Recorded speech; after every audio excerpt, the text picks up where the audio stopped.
जा रहे थे कि कितनी अच्छी सुंदर स्त्री दिख रही है मैया। ऐसे देख देख के पर किसी ने आपकी तरफ नहीं देखा, भगवान आपकी तरफ किसी ने निहारा नहीं, परंतु जो बूढ़ा व्यक्ति आया था उसने मेरी तरफ नहीं देखा, सीधे भगवान भोलेनाथ की तरफ देखा कि इनको कोड़ किस कारण हो गई है। तो उसी का उद्धार होगा, बाकी का उद्धार होने वाला नहीं है। अंशुमान ने प्रार्थना की, गंगा मैया नहीं आया। उसके बाद में दिलीप ने प्रार्थना की, गंगा मैया नहीं आया। अब दिलीप ने प्रार्थना की, गंगा मैया नहीं आया। इन्हीं के वंश में भागीरथ जी ने प्रार्थना की गंगा मैया से और तपस्या की, तो गंगा मैया पधारे। गंगा मैया ने कहा देखो मैं आ रही हूँ, परंतु मेरे वेग को कोई सहन करने वाला चाहिए, नहीं तो मैं ऊपर से गिरूंगी ना, सीधी पाताल को चीर कर अंदर चले जाऊंगी रसातल में, पृथ्वी पे नहीं टिकूंगी और कहाँ जाऊंगी, रसातल में चली जाऊंगी। उससे तेरे किसी वंश का उद्धार होने वाला नहीं है। कि मैया फिर क्या करें कि मेरे वेग को कौन सहन करे, ऐसा कोई शक्तिशाली हो तो उससे कहो मैया कि मेरा वेग सहन करे। क्या कहा माता, वेग सहन करने वाला कौन है? तो गंगा मैया का वेग किसने सहन किया बताओ, बताओ। गंगा मैया पधारे थे ना, तो जोर से आए थे ना, तो उसका वेग किसने सहन किया? भगवान भोलेनाथ ने। अच्छा डायरेक्ट सहन कर लिया। भगवान भोलेनाथ से प्रार्थना की, किसने?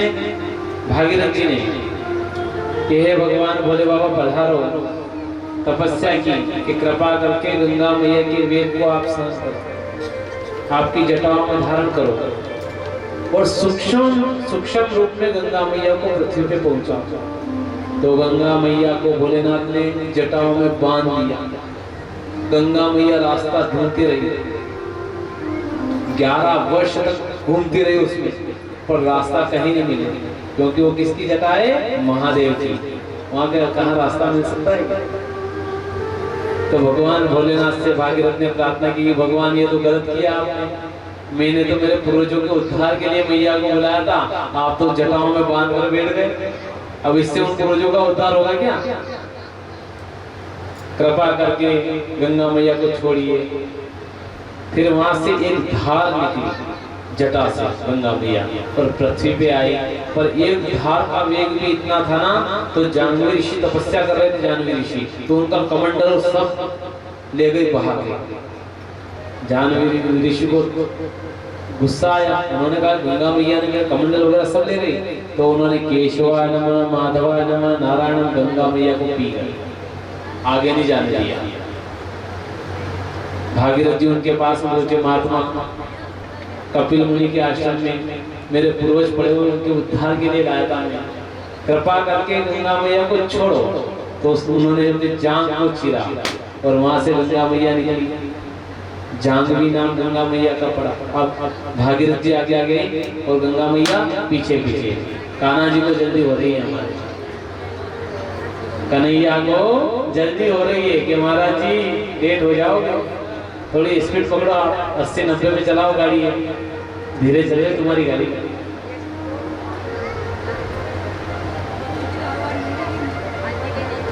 तो गंगा मैया ने उनके सभी पुत्रों को, जितने भी सगल के वंश में थे, सबका उद्धार हुआ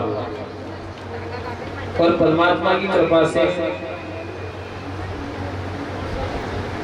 सबका उद्धार हुआ और भागीरथ जी को भी मोक्ष की प्राप्ति हुई। तो आप भी जब गंगा स्नान करने जाओ ना, तो प्रेम से गंगा स्नान करना, परंतु तीर्थ में जाओ। अब ये बात सुन लेना, द्वारका जाओ, मथुरा जाओ, वृंदावन जाओ, कहीं भी जाओ तीर्थ में, तो पर्यटन के हिसाब से मत जाओ। जो मरते हैं ना लोग वहां जाके पर्यटन के हिसाब से जाते हैं, धमाल करने। क्या करने गए थे? भजन करने नहीं साहब, फोटो खींचने गया था, सेल्फी लेने। देखो मैं वहां वृंदावन जाके आ गया, देखो मैं मथुरा जाके आ गया, कि भगवान को देखा, कि भगवान को देखो। वो टाइम क्या था, सेल्फी फोन थी, फुर्सत मिले तो भगवान ने क्या, फोन के चक्कर में भगवान ने बोली बता दो गयो तो मथुरा, कहीं करवा दर्शन करवा, पर कहीं वो फोन के चक्कर में भगवान ने नहीं आया, वापस आई गई। तो सांवरिया सेठ की जय। अब सुखदेव मुनि ने कहा कि राजन और क्या सुनने की इच्छा है। तो परीक्षित ने कहा कि परमात्मा पहले जन्म में तो हिरण्याक्ष और हिरण्याकश्यप बने थे, जय विजय द्वारपाल। अब दूसरे जन्म में क्या बने थे? रावण और कुंभकर्ण, उनका उद्धार कैसे हुआ वो बताओ। तो अब रघुवंश का वर्णन आता है। खटवांग राजा के पुत्र हुए दीर्घभाव, दीर्घभाव के पुत्र हुए रघु, रघु के पुत्र हुए अज, और अज के पुत्र हुए महाराज जी दशरथ।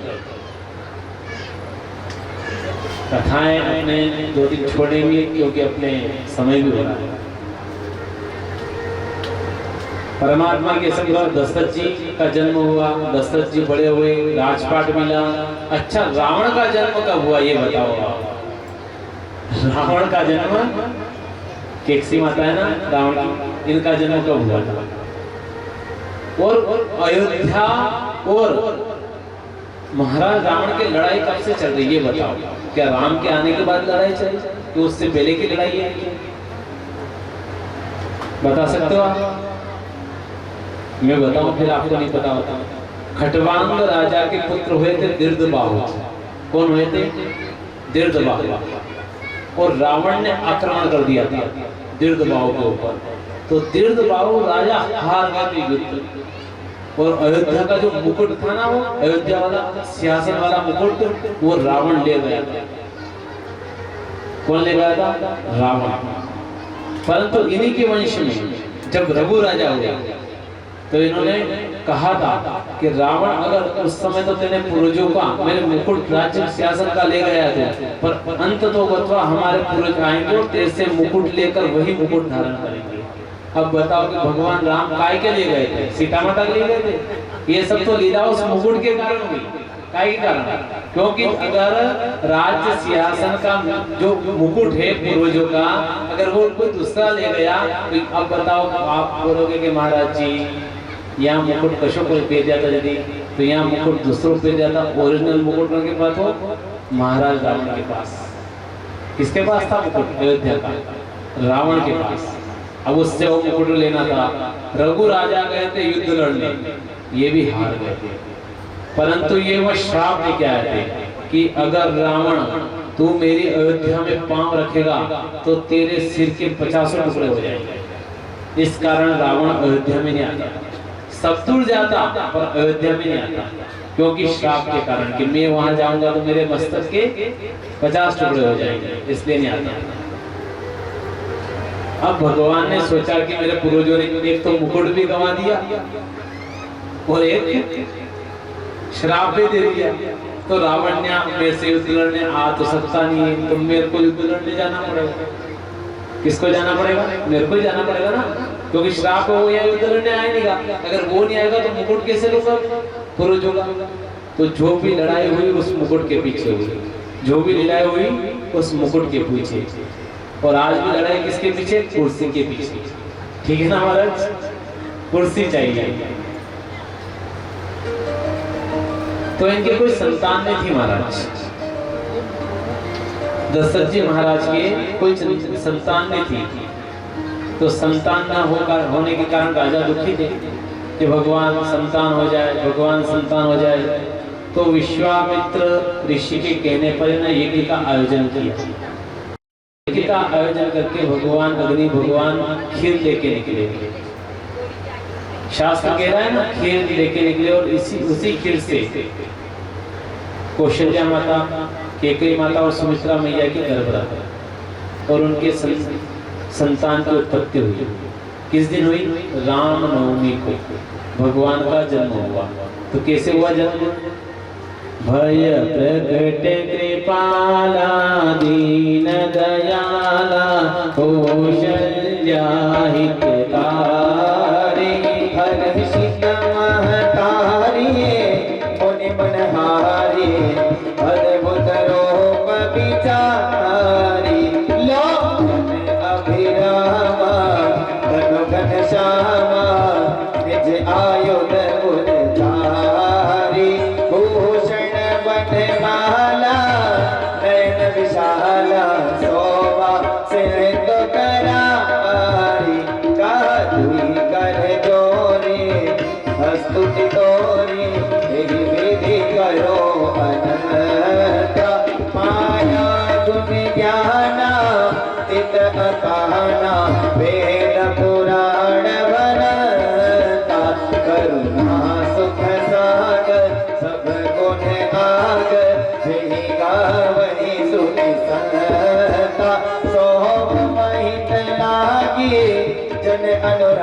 लागे भयो प्रकट श्री करता ब्रह्मांड निकाया निरमित माया रोम रोम प्रतिभेद कहे मम पुरी सोबासी यह उपहासी सुनत वीर मति तीर न रहे उपजा जब ज्ञान प्रभु मुस्काना चरित बहुत विधि कीन चाहे कहीं कथा सुहाए मधु बुझाए जे प्रकार सुख प्रेम रहे माता मुनि बोली सोमति डोली तजहु तात रूपा की जैसी सुनीला पत्री रसीला यह सुख परम अनूपा सुनि भजन सुजाना रोग लगाना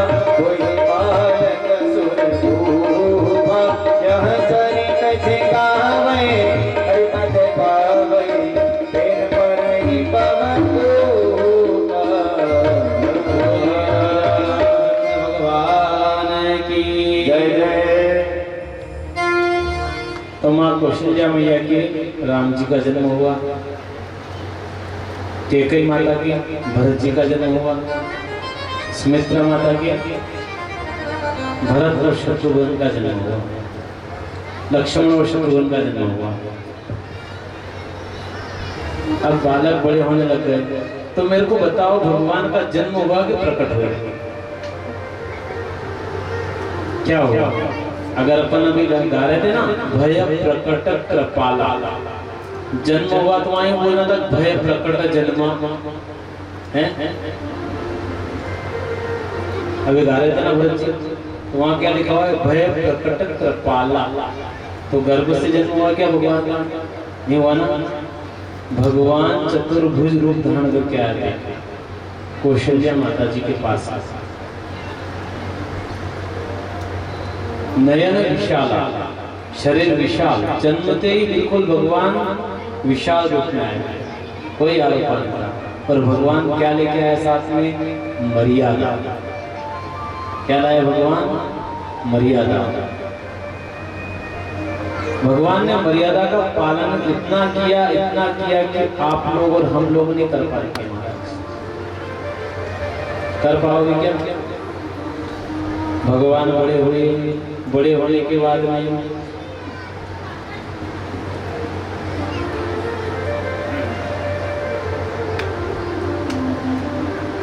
भगवान का विवाह हुआ।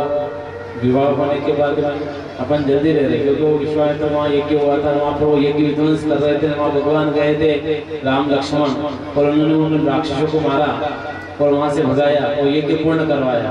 और विवाह का प्रस्ताव भी वहीं पे आया था जनक राजा के वहाँ से, और कोई प्रस्ताव नहीं आता। महात्मा जी विश्वामित्र डायरेक्ट वहाँ ले गए थे। कहाँ ले गए थे? जनक के वहाँ पर, उस सभा के अंदर। अच्छा, जनक महात्मा ने तब ऐसी प्रतिज्ञा क्यों की कि जो शिव धनुष उठाएगा उसी के साथ में सीता का विवाह होगा? क्यों की प्रतिज्ञा? मेरे को पता है, मैं आराम से लूंगा इसको, तो अपन 6 बज जाएगी तो 7 बजे रामायण खत्म होने वाले नहीं। इसलिए जल्दी, जहाँ जल्दी जाना, जिस चीज पे गौर करना वहाँ गौर करना, और बाकी जल्दी चलेगी। जब रामायण कभी करेंगे तब देखेंगे। अभी तो अपने क्या है, भागवत जी, तो भागवत जी का स्वरूप गाना जरूरी है। तो परमात्मा की कृपा से जनक के वहां गए, पर जनक राजा ने ऐसी प्रतिज्ञा क्यों की कि शिव धनुष जो उठाएगा उसी के साथ में माँ सीता का विवाह होगा। अच्छा, सीता जी का जन्म कहाँ हुआ? कहाँ हुआ? खेत के अंदर से मूंगफली बो रहे थे, सीता जी निकल गए अंदर से। हैं? निकले थे क्या? निकले थे सीता मैया। तो पृथ्वी मैया से जन्म हुआ था ना सीता मैया का, तो अंत तो गत्वा पृथ्वी मैया के अंदर ही वापस चले गए। क्यों गए? क्योंकि जिन्होंने भेजा था उसी ने ले लिया कि भैया मैंने भेजा था तो मैं वापस ले रहा हूँ मेरी बेटी को, तो भेजा था मैंने। इसलिए अंत तो गत्वा सीता माता है ना, पृथ्वी मैया ही आए थे लेने। क्यों आए? क्योंकि उन्हीं ने भेजा था।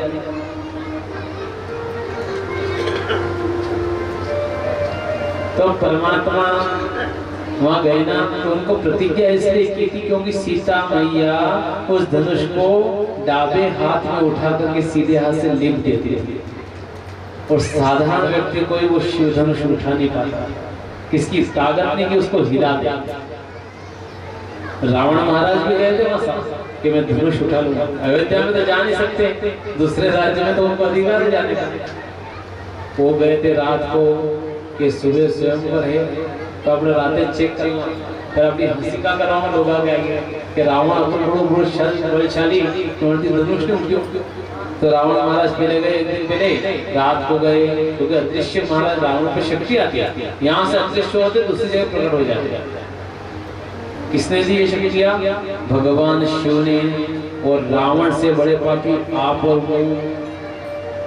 रावण पापी मत बोलना, रावण पापी नहीं है, रावण धर्मात्मा है। आज का रावण देखना आप कैसा, उस रावण की होड़ करना कि वो रावण कैसा। तो जब वो धनुष उठाने आया रावण महाराज तो उंगलियां दब गई उसकी। भगवान शिव से प्रार्थना की, भगवान मेरी उंगलियां निकाल दो।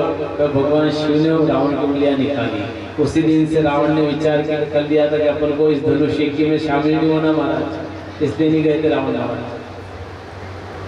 अब जनक ने आज्ञा दी कि जो इस धनुष को उठाएगा और प्रतिज्ञा को उसके ऊपर चढ़ाएगा उसके साथ में मेरी बेटी का विवाह होगा। बड़े बड़े राजा लोग आए, किसी से धनुष नहीं उठा। तो राजा जनक ने कहा था कि क्षत्रियों का वंश समाप्त हो गया है, क्षत्रियों का वंश कोई बलशाली क्षत्रिय नहीं रहा है जो मेरी बेटी से विवाह कर सके। तो जब क्षत्रिय की कहा ना तो गुस्सा किसको आया? बताओ किसको आया था? राम को आया था क्या? राम को नहीं आता है गुस्सा मारा। किसको आया? लक्ष्मण को कि ऐसी बात कैसे कर दी आपने, मैं चाहूं तो इस धनुष को तोड़ के फेंक सकता हूं यहीं से। राम जी ने इशारा किया कि बैठ जाओ, बिठा दिया। विश्वामित्र जी ने कहा कि कोई नहीं उठाने वाला तो एक काम करो, मेरे साथ में दो हैं, ये भी राजा के लड़के हैं, अयोध्या के लड़के हैं, आपकी आज्ञा हो तो मैं बड़े लड़के को आज्ञा दूं तो ये धनुष उठा लेंगे। और सीता माता भी यही चाह रही थी कि राम आकर धनुष को उठाए, प्रशंसा चढ़ाए और उनसे मेरा विवाह हो। तो भगवान राम पधारे साथ और धनुष उठाया। प्रशंसा चढ़ाते वक्त धनुष टूट गया। तो वो धनुष किसका था? भगवान शिव का। भगवान शिव के भक्त कौन? परशुराम जी। परशुराम जी को गुस्सा आया कि आखिर धनुष किसने तोड़ा है, तो राज्यसभा में आ गए। लक्ष्मण जी के और परशुराम जी के बहुत आपस में बातचीत हुई। अंत तो गतवा लक्ष्मण को भगवान राम ने शांत किया कि ये परशुराम साधारण नहीं है, ये भी मेरे अवतार है। धनुष किसने तोड़ा है? किसने ऐसा साहस किया कि धनुष तोड़ा है? लक्ष्मण ने कह दिया कि हमने तोड़ा है धनुष, क्या करना है? भगवान कह रहे कि रुक जाओ, ऐसे नहीं बोलना। लक्ष्मण नहीं माने। लक्ष्मण ने कहा कि जो आपका धनुष तोड़ा है ना, ऐसे तो हम छोटे थे ना उस समय कितने धनुष तोड़ तोड़ के फेंक दिए हमने। तो परशुराम जी को और गुस्सा आया कि मैं इस परसे से मैंने कितनी बार क्षत्रियों के विहीन धरती कर दी। अच्छा, क्षत्रियों को क्यों मारा था? भगवान परशुराम ने उदास सुनना इसलिए मारा था, अच्छे लोगों को नहीं मारा था उन्होंने। जो बुरे लोग थे, जो गलत चीजों का सेवन करते थे, जो नहीं बोले ऐसे जीवों को मारते थे, लोगों की ताक करते थे, लोगों को सताते थे, उन लोगों को भगवान ने मारा था। और बाकी जो अच्छे लोग थे उसके ऊपर भगवान ने कभी आक्रमण नहीं किया। तो वे परमात्मा से प्रार्थना करते हुए भगवान की भक्ति भाव से परशुराम का क्रोध शांत कैसे हुआ? राम जी ने कहा कि मैं हूँ आपका दास, मैंने धनुष को तोड़ा है, सिर नीचे कर लिया कि मेरा सिर काट दो आप। जैसे ही परशुराम ने परसा उठाया और भगवान चतुर्भुज रूप में आ गया। बोली राजा रामचंद्र भगवान। तो चतुर्भुज में आया ना, तो परशुराम ने परसा वहीं पे छोड़ दिया, पांव पकड़ लिए भगवान के कि मैं अभी तक यहाँ हूँ परमात्मा और आप आ गए हो। और बात क्या हुई थी अपने कि जब मेरा अवतार होगा उस दिन मैं इस धरती को छोड़ के चला जाऊंगा, क्योंकि अभी तक मैं धरती की रक्षा कर रहा था परशुराम, अब केवल राम धरती की रक्षा करेंगे। आप बात से भूल गए, मेरे को बताना था कि आप आ गए तो मैं पहले ही छोड़ के चला जाता। तो वहां से परशुराम जी संसार को छोड़कर चले जाते हैं। अब चले जाने के बाद में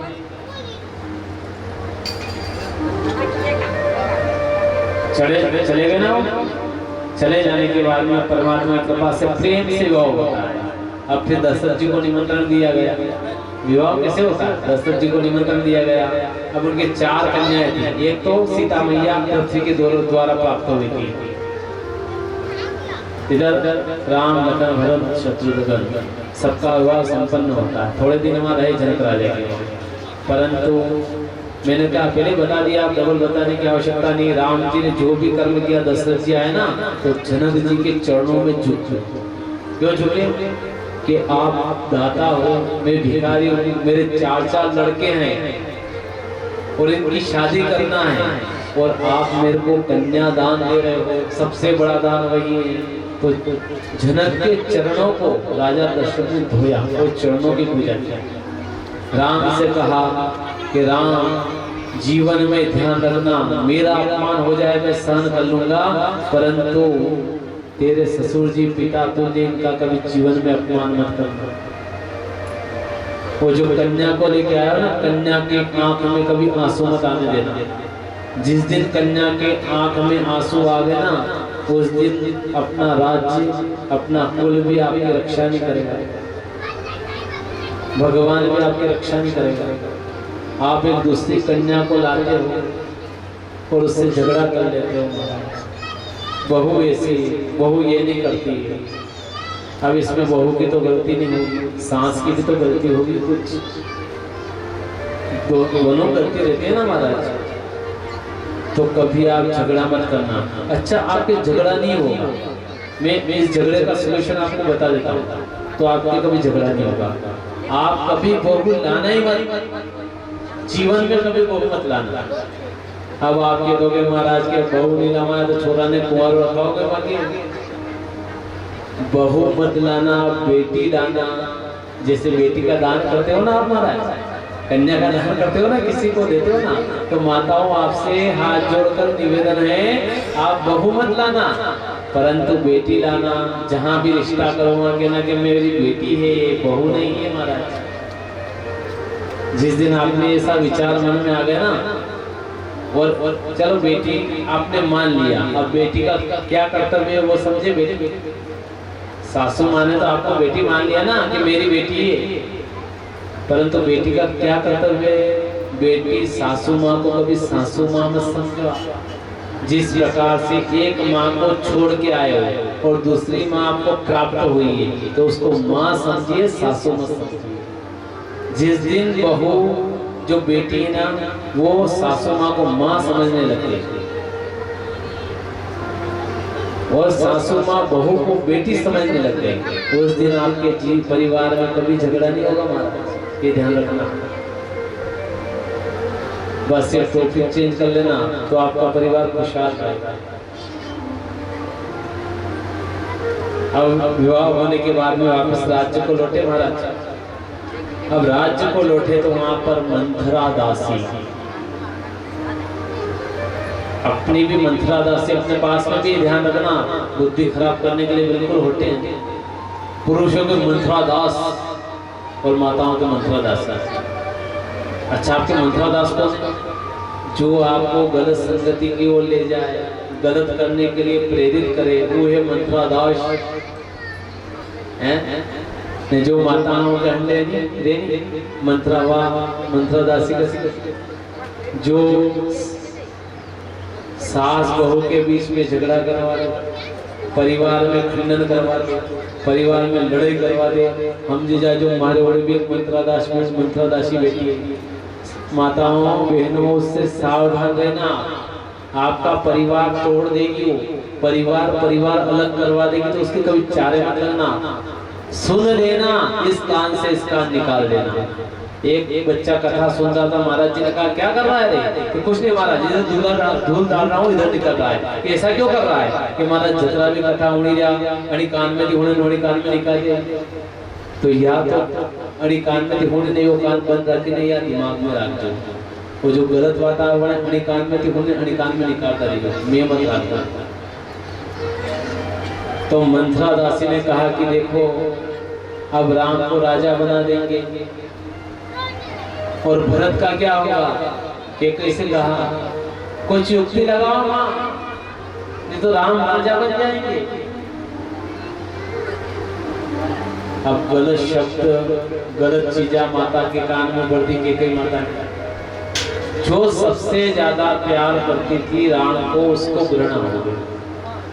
कौशल्या माता भी तो प्यार नहीं करती, सुमित्रा माता भी तो प्यार नहीं करती। भगवान राम से सबसे ज्यादा स्नेह कैकेयी माता रखती थी।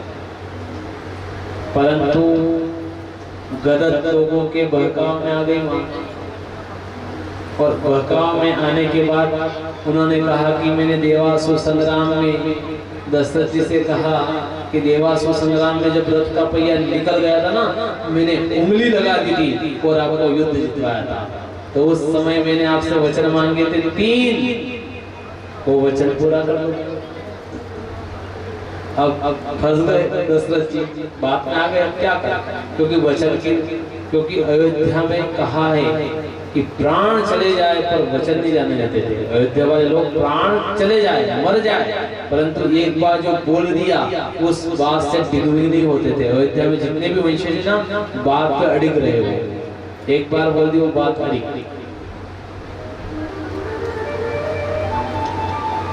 अब प्रातःकाल गांव में सबसे अयोध्या में सबको पता चला कि प्रातःकाल राम जी का राज्य अभिषेक होगा।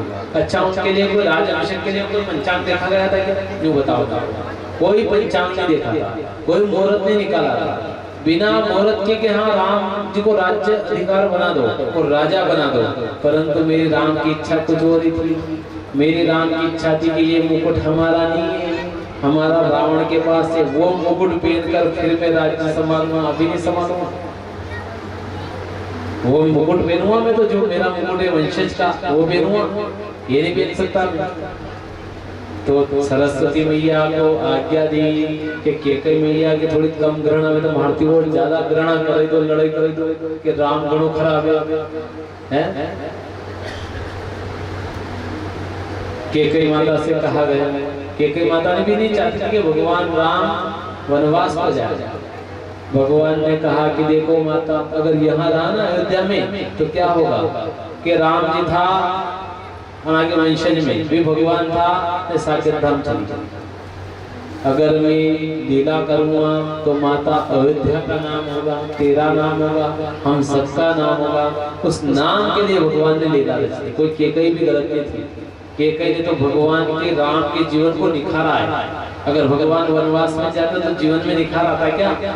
2 चौपाई में रामायण विजय अति चौपाई बढ़ती गई, नहीं बढ़ती नहीं, लंका कांड नहीं बढ़ता, नहीं बढ़ता नहीं। तो परमात्मा के जीवन को निखारने के लिए कैकेयी ने अपशब्द सुने लोगों को। कैकेयी माने अपशब्द सुने, पर राम के जीवन को उन्होंने निखारा। अब जैसे राज्य की बात आई ना, तो दशरथ जी से कहा कि वचन दो कि मांग तेरे को क्या चाहिए, मैं दे दूंगा, बता दे। कि नहीं, पहले वचन दो। वचन ले लिया कि मेरे को ये चीज चाहिए। कि क्या चाहिए? कि राम को वनवास दे दो और मेरे बेटे भरत को राज्य महल दे दो अयोध्या का। तो दशरथ जी ने कहा कि मैं भरत को राजमहल दे दूं, परंतु राम को वनवास क्यों भेज रही है? ये राज्य दे दूं, मेरे प्राणों को भेज रही है। मेरे प्राण है ना, ये चले जाएंगे, राम को अयोध्या से मत निकालो। परंतु माता नहीं मानी और वो भवन में चली गई। वो भवन होता था पहले, मतलब वास्तु के अनुसार निर्माण होता है। वो भवन होता था जिसमें किसी माता के परिवार में गुस्सा आता है, किसी से झगड़ा होता था, पति किसी से, तो एक रूम बनाते थे, उसमें बैठ जाते थे बिल्कुल गुस्सा करके, समझो कि इनको क्रोध आ रहा है। वो है वो भवन। अब वो भवन में बैठने के बाद में बार बार कहा गया, नहीं मानी कैकेयी माता नहीं मानी, राम जी आए। राम जी ने कहा कि मैया, पिताजी से कहा आपको क्या चिंता है, अचानक शिथिल कैसे हो गया, इतने बलशाली राजा होकर एकदम इतने शिथिल कैसे हो गए। कराने लगे दशरथ जी महाराज। अब इसमें न तो राम की गलती है, न कैकेयी की गलती है, न दशरथ जी की गलती है। और दशरथ जी भी श्राप के भोग को भोग रहे हैं। दशरथ जी को भी श्राप लगा था, तो वो भी श्राप को भी भोग रहे हैं। तो किसी की इस रामायण में किसी की कुछ गलती नहीं है। अपन किसी के ऊपर प्रश्नवाचक चिन्ह नहीं लगा सकते। रावण की भी कोई गलती नहीं। अब राम जी को वनवास हो गया। भरत तो मामा जी की माँ थी। जब भरत जी आए उनको पता चला कि भगवान राम को वनवास हो गया। अच्छा, राम जी जब वनवास में गए, सीता मैया साथ में गई, लक्ष्मण भी गए थे ना।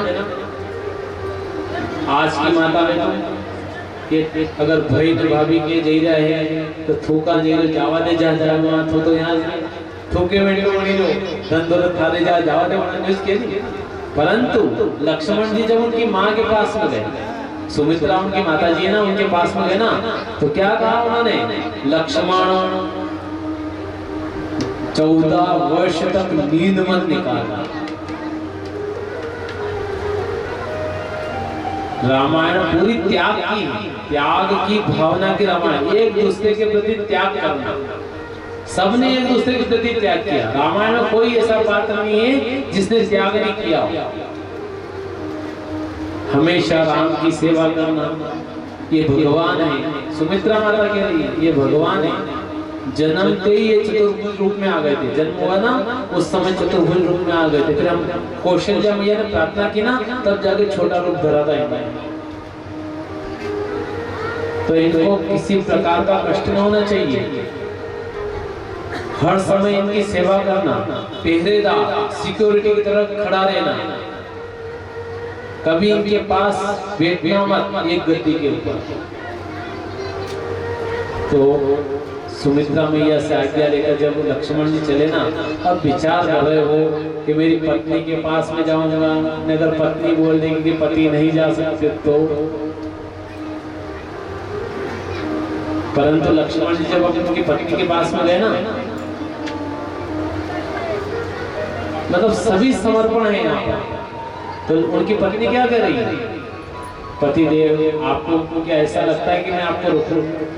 क्या कह रही है, आपके मन में ऐसी बात आई क्यों कि मैं आपको रोक दूं कि राम के साथ नहीं जाने दूंगी? मैं तो यही चाहती हूँ कि आप भगवान राम के साथ रहो। और आपने ये कैसे सोच लिया कि आप जब मतलब भगवान राम की सेवा करने जा रहे हो और मैं बीच में आऊंगी, मैं भी कहूंगी मैं भी चलूंगी साथ में आपके, नहीं तो अकेले नहीं जा सकते हो, ऐसा कैसे सोच लिया? परंतु जितने दिन लक्ष्मण जागे ना महाराज, उतने दिन उनकी पत्नी भी जागी, वो भी नहीं सोच। उन्होंने भी भगवान की प्रार्थना की, भगवान की साधना की, दीपक जला करके बैठी रही एक जगह, परंतु आसन से उठी तक नहीं। कितने त्याग के भाव। अब जब वनवास हो गया, वनवास होने के बाद में एक कथा तो मैंने कह दी थी, वो जरूरी नहीं अपने कहने वाली। अच्छा, सीता माता को क्यों वनवास हुआ था? भगवान ने कहा कि ऋषि लोग महात्मा सब पागल हो गए, पत्नी चाहिए पत्नी चाहिए, एक काम करो मेरी सीता को तुम ले जाओ। तो ये सब जो सब पत्नियां ले लेके बैठ जाएंगे, तपस्या नहीं करेंगे, भगवान की साधना नहीं करेंगे, तो देवताओं को शक्ति कैसे आएगी? देवता शक्तिहीन हो जाएंगे ना। इसलिए भगवान ने कहा रावण महाराज से कि पधारो ले जाओ। ये सब तो लीला भगवान ने रची थी। अब रावण महाराज आए, अब टीवी में देखा होगा आपने, हाथ पकड़े लीजिए रावण। रामायण में ऐसा लिखा है, हाथ पकड़ लो सीता माता को। रावण ताकत है रावण की कि सीता को हाथ पकड़ ले। आप बताओ ये थे? जब रावण अशोक वाटिका में सीता माता के पास में गया था, एक उषा ली थी और वहां रख दी थी माता ने आगे कि अगर इस उषा को पार किया तो यही जल के भस्म हो जाएगा। तो रावण फिर उस उषा को पार किया था क्या? पीछे हट गए थे ना रावण। पता है कि अगर पांव रखूंगा तो यहीं पे मर जाऊंगा। तो रावण की क्या ताकत कि वो सीता माता को ऐसे ले जाए खींच के। तो जब रावण महाराज क्या महिमा, ये बहुत रामायण मर्यादा की कथा है। वो जिसने रामायण को अपने जीवन में उतार लिया ना माताओं, उसका जीवन सुधर जाता है, उसका परिवार सुधर जाता है, उसका घर सुधर जाता है। क्योंकि त्याग की भावना कितनी होना चाहिए। तो रावण महाराज पधारे, वहां पर भी एक लीला और की थी भगवान ने। कौन सी? रात्रि को अग्नि भगवान को बुलाया, अग्नि भगवान मेरी सीता आप ले जाओ, सिर्फ छाया यहाँ जल जाओ। तो जो सीता थी, सीता मैया, वो तो किसके साथ में चली गई थी? अग्नि भगवान के साथ में, और वहां उनकी केवल छाया रह गई।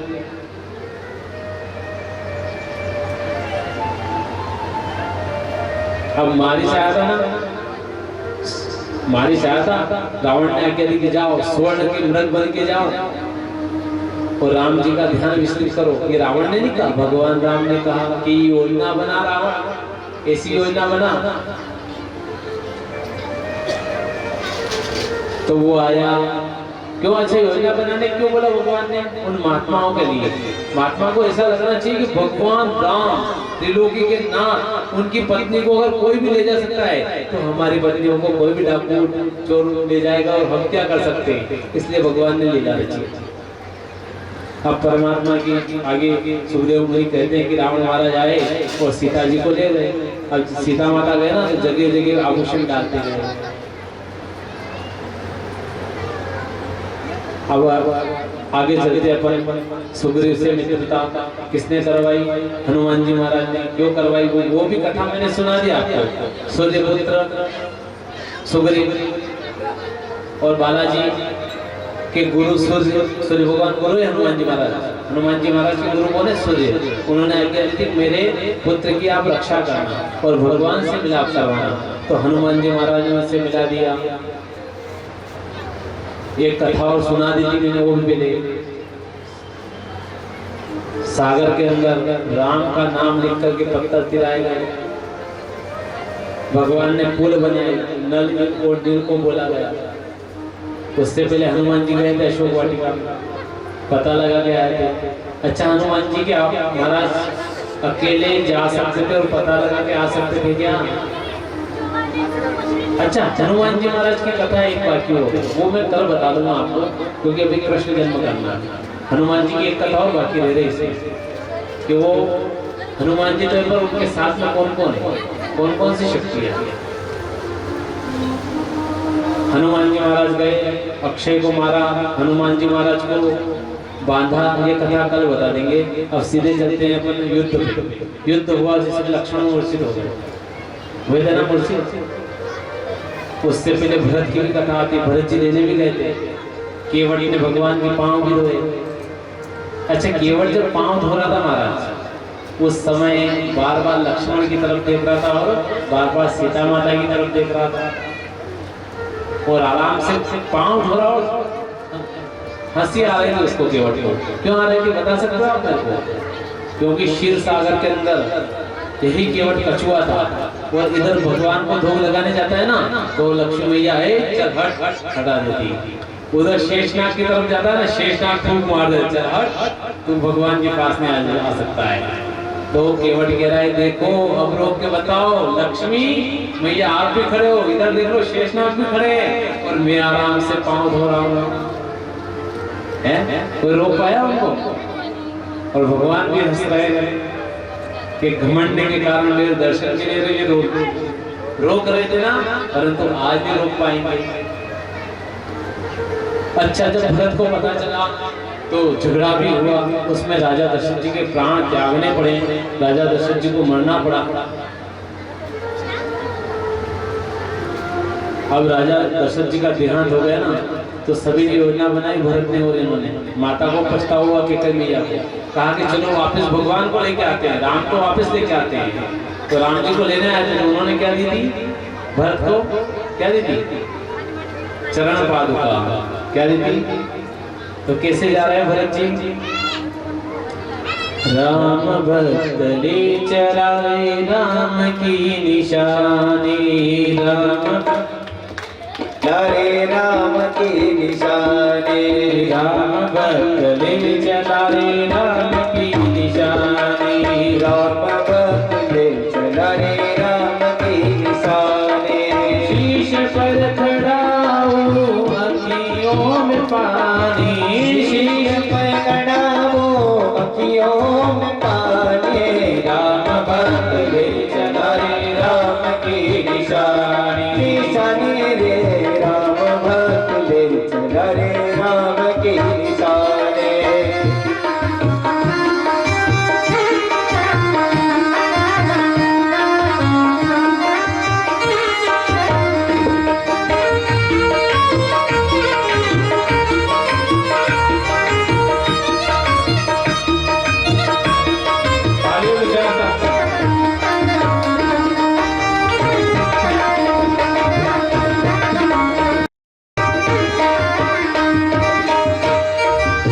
शीश खड़ाओ ले चला रे से शीश खड़ाओ ले चलाए से राम सिया जी संग हो जैसे राम सिया जी संग हो जैसे अब इनकी छाव में रहेगी राजधानी अब इनकी छाव में रहेगी राजधानी राम भक्त ले चला रे राम की निशानी निशानी रे राम भक्त ले चला रे राम की निशानी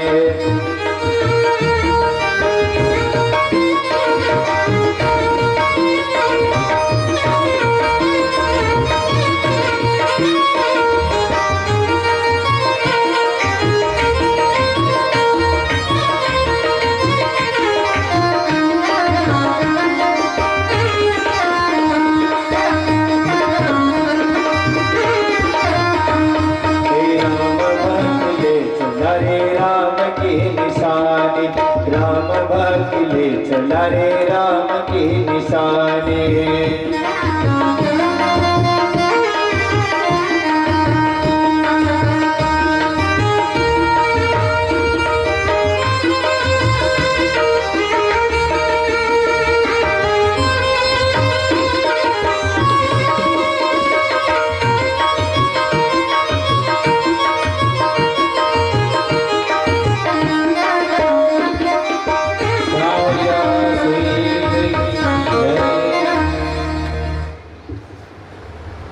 तो भरत जी गए थे ना भगवान को मनाने, तो उन्होंने क्या दिया? चरण पादुका।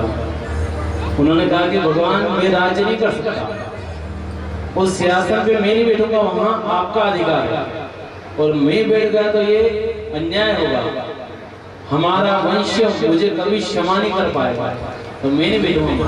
डर गए थे भरत। तो जब चरण पादुका लेके आए ना, तो अच्छा राज्य का शासन भरत जी ने किया क्या? वहां का नहीं किया महाराज।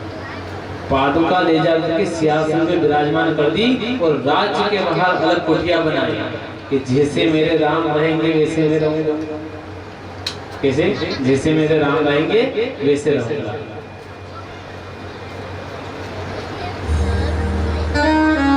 आगे कथा एक और आती है। कथाएं तो बहुत है पर समय नहीं है महाराज। यहाँ पर हमारे सती माता अनसुया की कथा रह गई है, शांडिल्य माता की कथा रह गई है, परंतु ये कथा आपको कल समझा देंगे। पर रामायण तो आज अपन थोड़ी बहुत तो निकाल दे, खत्म कर दे और अपन कृष्ण जन्म कर दे।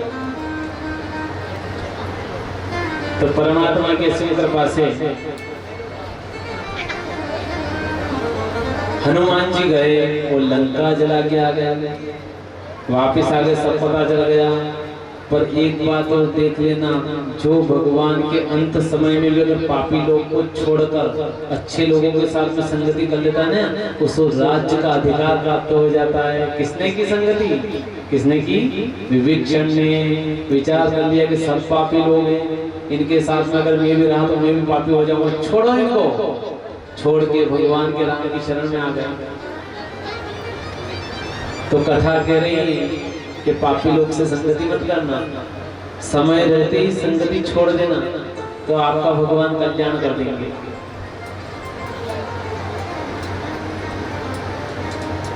अब विभीषण जी आए, तो फिर आगे युद्ध चलाना, सभी राक्षस मारे गए, कुंभकर्ण को मारा गया, जैसे वरदान था उसी के हिसाब से भगवान ने राक्षसों को मारा।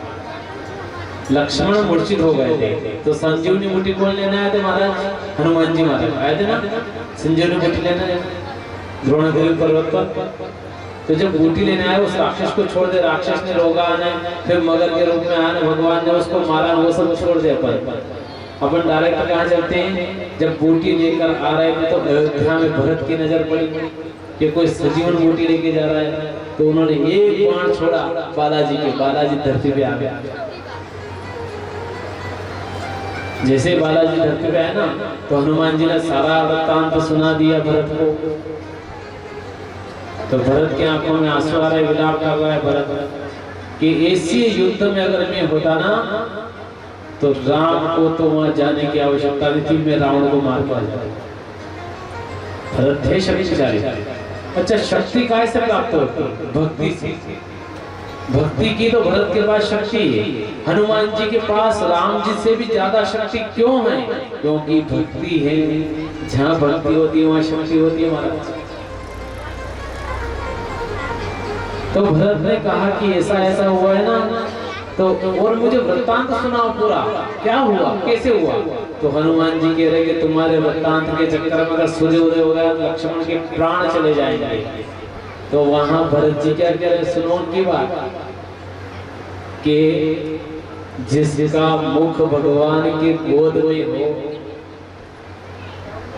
जिसका मुख भगवान के गोद में हो, काल की क्या ताकत कि उसके प्राण ले ले, और सूर्य की क्या ताकत जो उदय हो जाए। हो सकता है क्या? अगर भगवान की गोद में आपका चरण, आपका मुख है, तो सूर्य उदय हो पाएगा जब तक हनुमान जी नहीं जाएंगे। उनकी पत्नी ने कहा, लक्ष्मण जी की पत्नी ने, मेरे को भी सुनाओ कि माता आपको कोई चिंता नहीं दिख रही है, आपके पति मूर्छित हैं, मर सकते हैं। कि कोई चिंता नहीं। क्या कह रही माता? कोई चिंता नहीं है। कि क्यों चिंता नहीं है?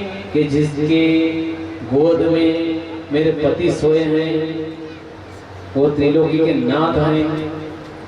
त्रिलोकी के नाथ के होते हुए अगर मेरे पति के प्राण चले जाए तो फिर वो भगवान की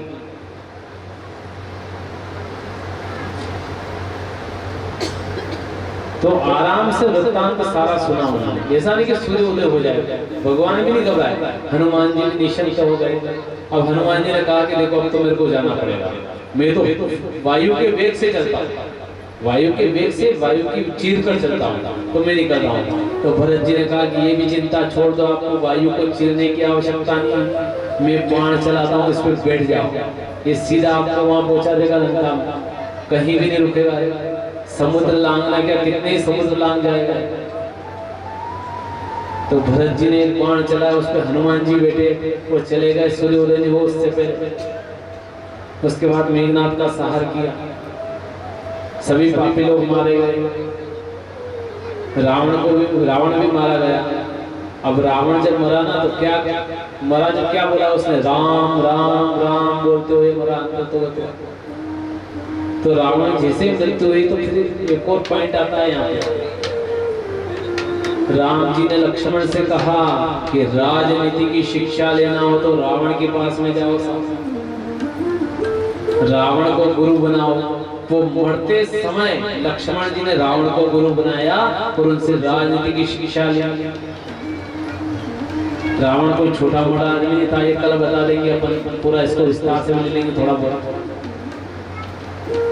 क्योंकि रावण भगवान एक शिव जटाटवी गलज्जलम बोलता था ना, शिव स्वर तांडव स्वयं रावण ने लिखा है। भगवान भोलेनाथ नाचते थे उसके वहां पे आके रावण के सामने। तो सोच लो रावण को छोटी मोटी शक्ति थी क्या है? राम जी वापस पधारे, इसमें अहिल्या का भी उद्धार किया है राम जी ने। ऐसी बहुत सारी घटना छोड़नी पड़ी अपने को।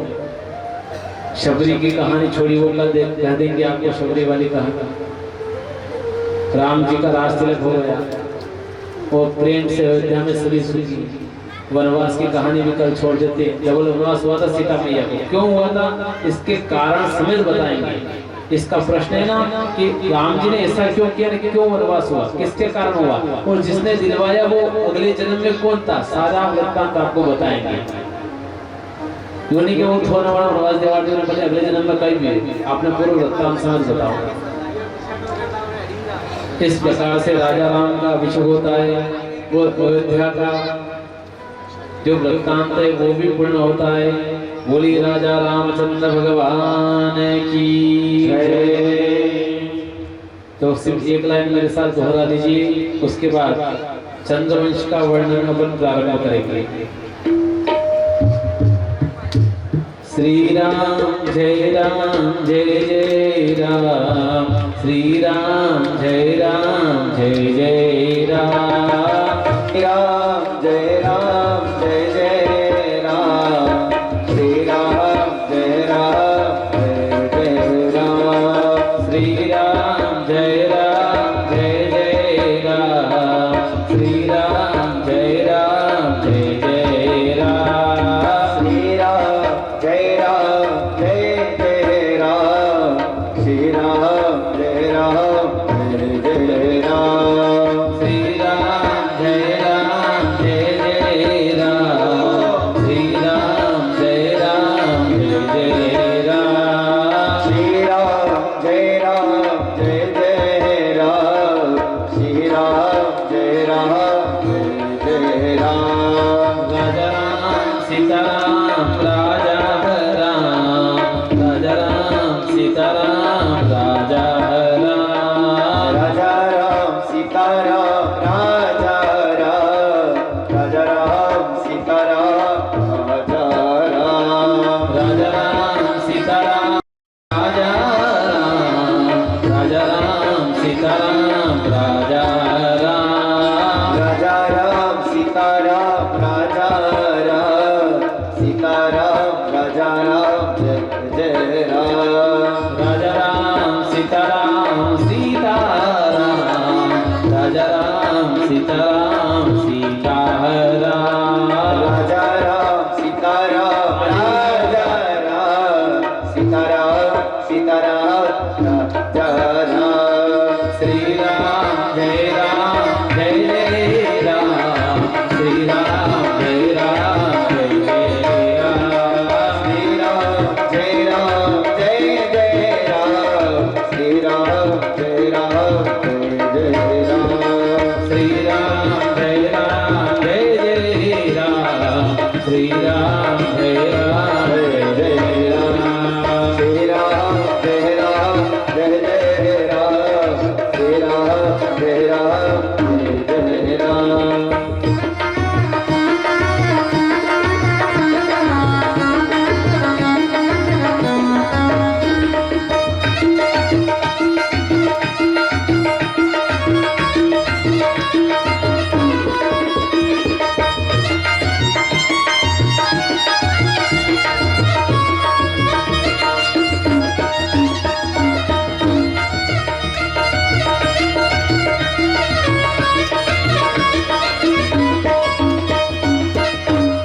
सावरिया से जय। तो मेरे प्रभु के राम की जितनी वर्णन किया जाए, जितनी कथा की जाए उतनी कम है, क्योंकि रामायण हमेशा मर्यादा सिखाता है। राम जी का जन्म भी नवमी को हुआ था, 9 अंक मर्यादित थी। तो कृष्ण भगवान का जन्म अष्टमी को, मर्यादा का कोई काम नहीं भैया, अगर गलती करेगा तो दंड भोगेगा फटाफट। भगवान ने पहले सोचा बहुत मर्यादा रख ली मैंने, हर किसी ने एक गलत है तो वो माना, किसी ने कह दिया कि आपकी पत्नी गलत है तो वो मान लिया, परंतु अब कोई मर्यादा नहीं है भैया, अगर गलती करोगा तो तुरंत मैं दंड दे दूंगा। पहले बहुत मर्यादा का पालन करवाया इन लोगों ने मेरे से, बहुत दूर दिया, बहुत सताया, शांति से जीने नहीं दिया संसार। तो भगवान ने कृष्ण जन्म में मर्यादा का काम नहीं रखा, जो गलत करे उसको मार डाला। मरवाया क्या मरवाया? महाभारत में अच्छे लोगों को मरवा दिया, भीष्म बताओ मारो इनको, उसको तो मारो इनको, तेरे गुरु को मारो इनको। क्यों? गलत कर रहे हो तो मारे जाओगे। मैं तो गलत व्यक्ति के साथ में रहता हूँ, इसलिए भगवान ने ना इसमें मर्यादा का काम नहीं रखा। तो अब चंद्रवंश का वर्णन आता है यहाँ पे।